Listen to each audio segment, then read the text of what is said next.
Rondo and Poss were visibly furious, and the lieutenant refused to leave despite the gunshots. When the man who lived at the apartment came out of the building, Rondo and Poss opened fire, killing him.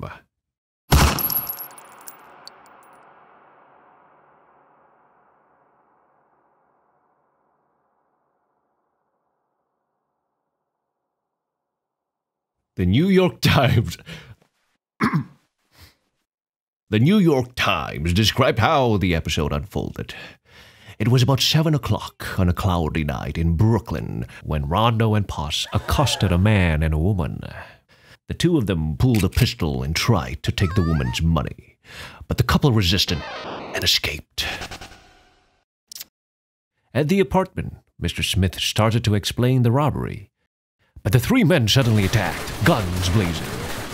Mr. Smith fell to the floor, and the men caught Mr. Elliot by the ankles and dragged him into the bedroom. Mr. Rondo bent the victim over the bed and placed the barrel of his gun against his head. When the other man heard the gun click, he pulled the trigger. Mr. Elliot's body lay on the bed, his wrists and ankles bound. Mr. Smith struggled free and ran into the hall. Mr. Rondo took aim, but Mr. Smith's bullet ricocheted off the floor, leaving a small hole. Mr. Rondo raised his fist and pounded the hall again. "Stop that!" the general cried, throwing up his hands to cover his face. A bullet in the chest brought him to his knees, but Mr. Rondo still shouted with rage. He reached out with the gun in each hand, looking for a clear shot. The gunman finally found his target, Mr. Smith's chest.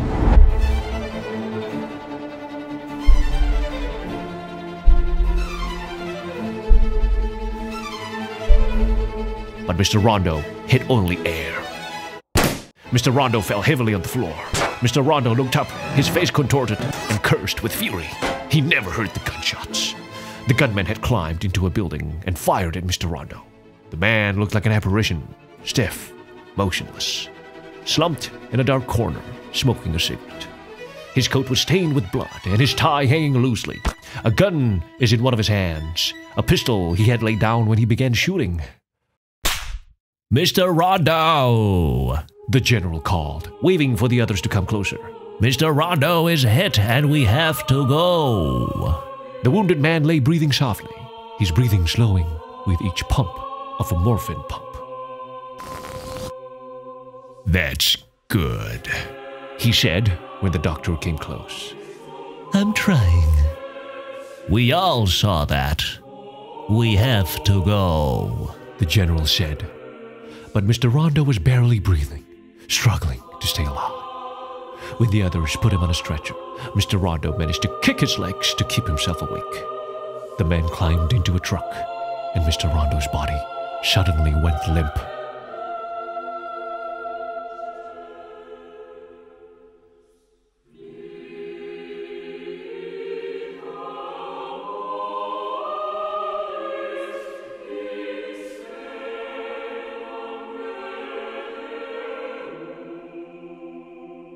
It was over.